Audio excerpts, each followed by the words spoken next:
Good afternoon. I'm Millie Solomon. I'm president of the Hastings Center, and this is the second in our series of Hastings Conversations.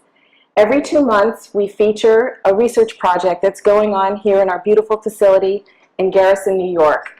Our goal is to give you a window in on the fascinating issues that our scholars study and analyze and about which they write and speak. The scholar we're featuring today is Greg Kaebnick. Dr. Kaebnick is a philosopher on our research staff, and he's also editor-in-chief of our flagship journal, the Hastings Center Report. Greg's the author of Humans in Nature, The World as We Find It and the World as We Create It. He also heads up one of our 5 program areas, the one called Humans in Nature, in which we look at in a variety of ways and have a variety of projects that look at the moral worth of the natural environment, stewardship, and the obligations we may have as humans to the natural world. You may have seen in the news that the National Academies of Sciences, Engineering, and Medicine issued a report last month on a new technology called gene drives. This technology offers humans powers we haven't had before on a scale and with an ease that we haven't had before. We now have the ability to transform entire species and even to eradicate them. Greg was a member of the committee that helped to produce this task force, the task force report, and so I invited him to talk with me about it today. Hi. So I wanted to start just by asking you what the problem in the world is that a technology like this would be developed for. Right. My sort of historical reading here is that it really starts with malaria. It's public health considerations, vector-borne diseases like malaria, and really malaria more than anything else. The Academy's report was the charge given to the committee came from the National Institutes of Health and the Foundation for the National Institutes of Health. And the money came in good part from the Gates Foundation, which has, as you know, considerable interest in coming up with strategies for treating malaria. There are a suite of different things on the table all at once, treating the disease, preventing the disease, various strategies for preventing the disease. Genetically modified mosquitoes are part of that suite of strategies, and gene drive modified mosquitoes would be part of the suite of genetic strategies. Not the only thing, not the only genetic technique, but one of them, and a particularly intriguing one. So it really starts with malaria. It's the public health benefit. There are a handful of other vector-borne diseases that have been mentioned as possible targets. Trypanosomiasis,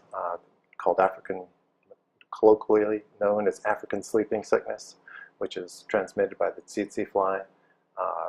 Dengue, Zika has been mentioned. Lyme disease has been discussed as a possible target.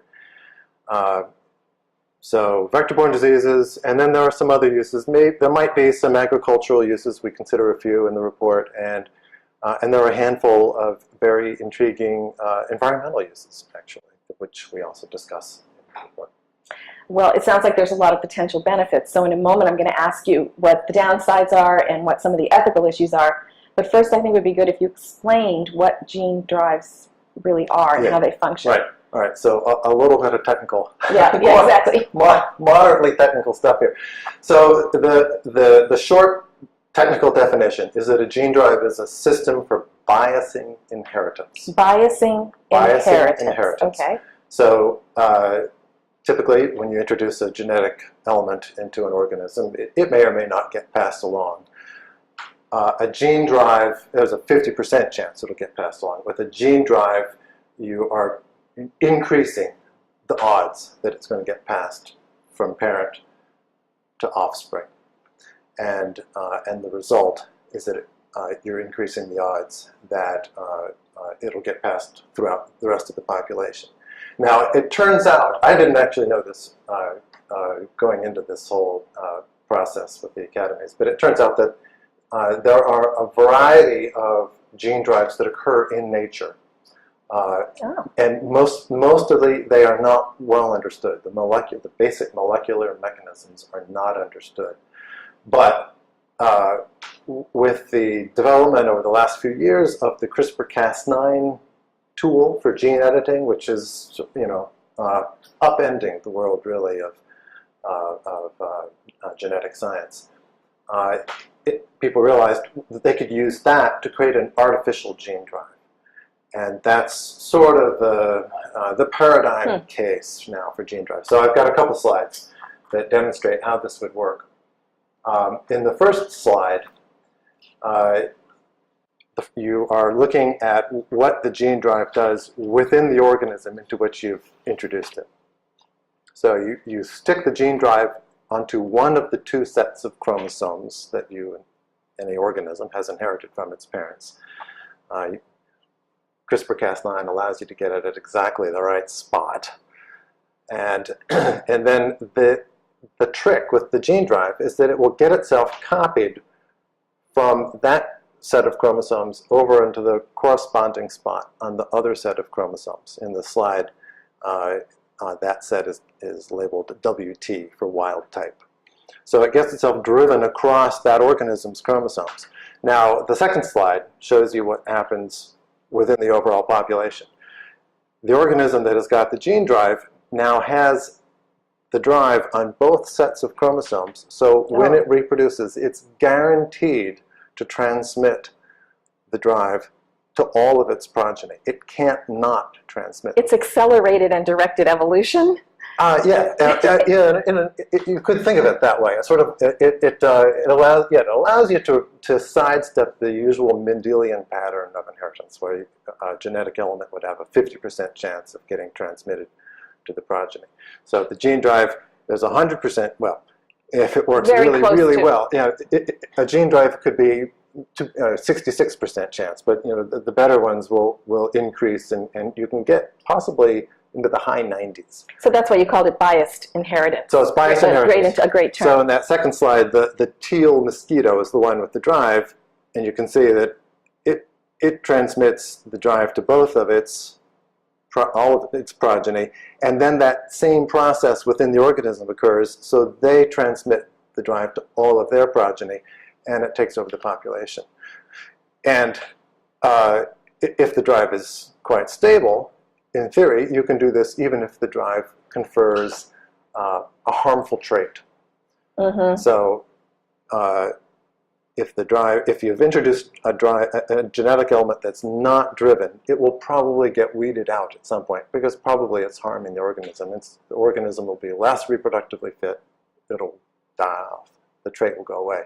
But with the drive, you can change the organism in more powerful ways, and you can even do some other strange things. You can end up biasing the sex ratio within the population, and you can use that to actually try to wipe out a population if you wished. So what's being you started by talking about malaria. So how is this technology being considered for, say, malaria? Yeah. So there would be a couple of different strategies you could use with malaria. You might try to modify mosquitoes so that the female mosquito can't be infected by the microorganism that actually causes malaria, Plasmodium. Or you could maybe modify the mosquito so that the organism can't develop within the mosquito. Or you might even be able to wipe out the population of mosquitoes altogether. And then there'd be no vector for the disease in the first place. Considering that we humans consider them terrible pests and they're vectors of horrible disease, right. It's sounding pretty good. What are the ethical concerns? Well, so there are, in the report, we walk through a handful of basic categories of questions to bear in mind. The first category is this general calculation of benefits, and there are very, very considerable potential benefits here against risks, potential harms, under conditions of considerable uncertainty. There are questions about the risks, include questions about what the genetic element is going to do within the organism, whether it's going to go to the right spots, whether it's going to have unintended effects on the organism, things like that. And then there are questions about what's going to happen in the ecosystem that the organism is part of. If you wipe it out, what will take its place? What will be the effect on it? Is it a keystone species? Even if it's a non-indigenous species, it can have become a very important part of the ecosystem. So there's all sorts of very complicated questions about effects within the organism and within the ecosystem. I think of it as sort of these two overlapping spheres of systems within which there's uncertainty. Gene drives. The individual and the population. And the ecosystem. And gene drives make you think about both of those. Right. So that's one category. Benefits sort of, and risks. Yeah, sort of safety. Is that a fair label? Yeah. Effects on the environment with possible bad consequences for human populations, maybe public health effects, public health, safety concerns. A second category of concerns we described in the report is questions about who. Who's going to enjoy the benefits? Who's going to be exposed to the risks? And who's going to be making the decisions about them? So these are questions about justice. Who's in control, and who's bearing the brunt of whatever harms that might turn out to be. And then a third category is just about the human relationship to nature itself. This is the stuff that I took up at length in your book. In my book. Yeah. Gene drives allow us to affect species and through species ecosystems in ways that we've never been able to do before. And they seem to give us these powers over evolution that we haven't had before. Power, an ability to overwrite the Mendelian inheritance pattern and the law of reproductive survival of the fittest. So if it's not a safety concern and it's not a fairness or justice concern, what's the deeper underlying ethical concern that people who express this discomfort are really naming? If it's not a safety concern or justice, or justice concern, there's another category here. So this is an extremely difficult category to articulate, and one of the things that I happen to really like about the report is that we spend a fair amount of time sort of unpacking it and trying to figure out what's at stake in it. I talk about it as a question about the human relationship to nature and the extent of control that we want to have over the natural world. In the environmental realm, there is a fairly widespread, not universally shared, but a fairly widespread sense that we have to be limiting our impact. We have to be protecting species. We have to be preserving biodiversity. Gene drives let us fiddle around with species in very potentially powerful and unusual ways. Right. There's something I was reading in the paper recently about a city in the Florida Keys that didn't want to use gene drives, but they wanted to use a different gene modifying technology to get rid of the Aedes aegypti mosquito, because they're concerned about Zika coming to the southern United States. And talk about who questions. The city council decided that they didn't want to make this decision, and so they decided to ask for a vote in the community. I don't know what's happened there, but it seems to me like this question of who gets to decide is actually a pretty critical question, and who is going to hold the responsibility for it and be held accountable for it if things go wrong. Yeah. So first off, thank you for pointing out that this isn't actually a gene drive modified mosquito, because there's a lot of confusion about that in the public. There's an assumption that if you're talking about a genetically modified mosquito, it involves a gene drive. That's not the case. These are mosquitoes produced by a British company, Oxitec. They probably would not actually wipe out Aedes aegypti, but they would cause a great population crash, which would reduce the chances of that mosquito, which is not indigenous to the Keys, transmitting Zika. That mosquito also transmits chikungunya and dengue has been a problem in the past in the Keys, and it's actually dengue that was the original rationale, concern. not Zika. So I don't know a heck of a lot about the Oxitec case, but you're right, it's a very hotly contested issue, flashpoint in the Keys. The council of a town where this has been proposed, this trial has been proposed, decided to have a general vote that would inform their decision. And I believe the vote is scheduled for next month, for August, and then the council must actually vote on it, according to what I No understand. kicking the can. So they're not, Okay. yeah, they're really doing a version, in a way, of what we call for in the report. They're engaging in a form of public engagement. They're looking to the community for input on how the decision. So we don't have time to summarize the recommendations of the report, but I know that you felt there were some things that were really new and quite striking about the nature of the recommendations. People can find this report on the website of the National Academies of Sciences, Engineering, and Medicine. But why don't you we have a few minutes before we're going to open it for questions. Why don't you reflect a little bit about what you thought was unique about this report? Yeah. Well, so there are three things from my perspective as a bioethicist. It forefronts values. Instead of talking about the science and then bringing in some value considerations, it puts the entire set of recommendations in a values framework. It's a very unusual move for this kind of report. I'm very excited about it. In talking about the values, it gives more space, more attention to some kinds of value questions that often don't get very much attention, like these questions about the human relationship nature.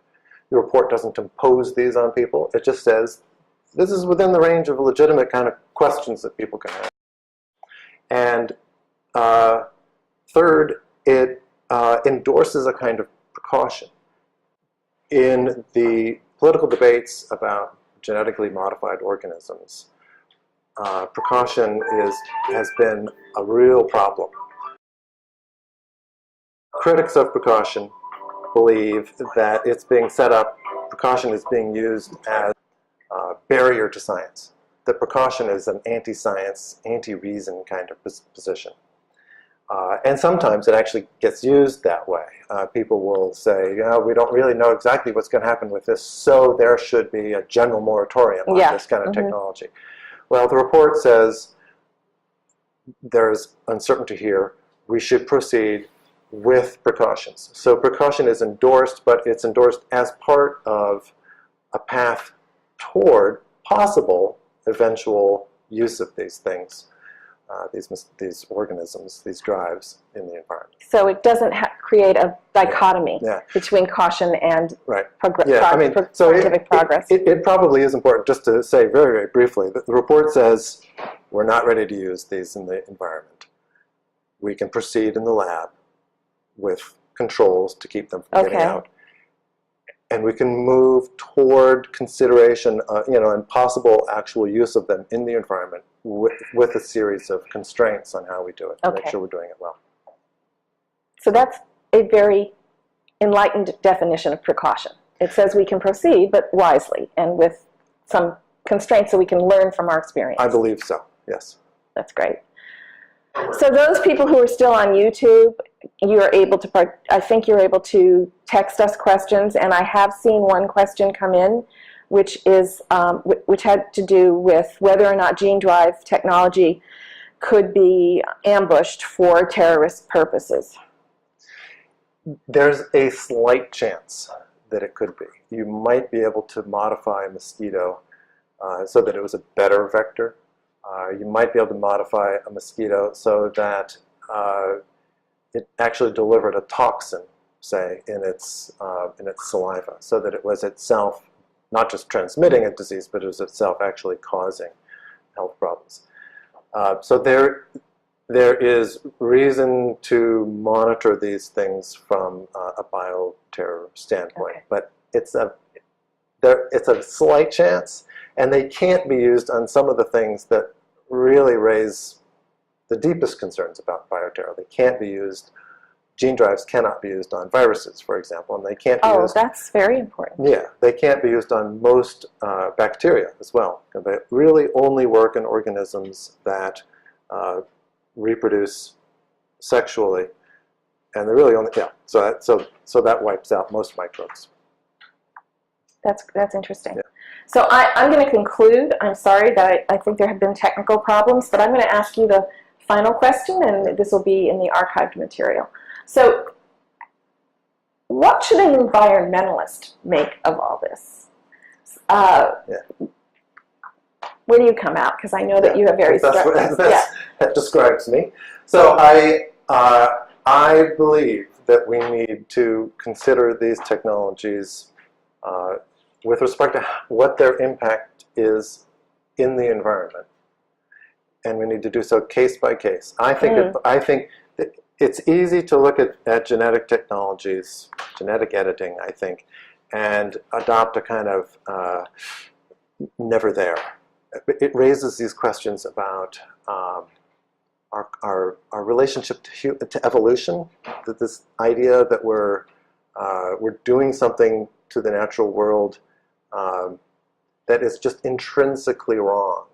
And I want to say that it's the overall impact on the environment that we need to be concerned about. It's the overall destruction of the environment that is intrinsically troubling. And genetic technologies have risks, but they also have potential benefits, and even environmental applications of them, actually, to control invasive species, for example, or to limit avian malaria. So I think we need to go case by case, and we should be overall cautious but open-minded. And that is in line with the report's recommendation that there be tests in the laboratory and then constrained field tests that we can learn from. So that makes sense to me. Thanks, Greg. Yeah. I want to sum up. I want to say thank you very much to Greg, of course, and to those of you who joined us. And I also want to very much acknowledge that the support for Greg's work on this topic has been made possible by the Boger Initiative for the Wise Use of Emerging Technologies at the Hastings Center, and for which we're extremely grateful. Please mark your calendars for the next Hastings conversation, which will be in 2 months on Tuesday, September 27th. We're going to be featuring Josephine Johnston, who's a lawyer and a bioethicist on our research staff, and she's going to be talking about the next generation of prenatal tests, which are going to revolutionize the amount of information that prospective parents have about the fetus, and without the risks that are associated with amniocentesis and chorionic villus sampling, which are the current standard ways of doing prenatal testing. You're going to want to know more about this so you can decide whether and how to use it. So again, mark your calendars for Tuesday, September 27th. I look forward to seeing you then.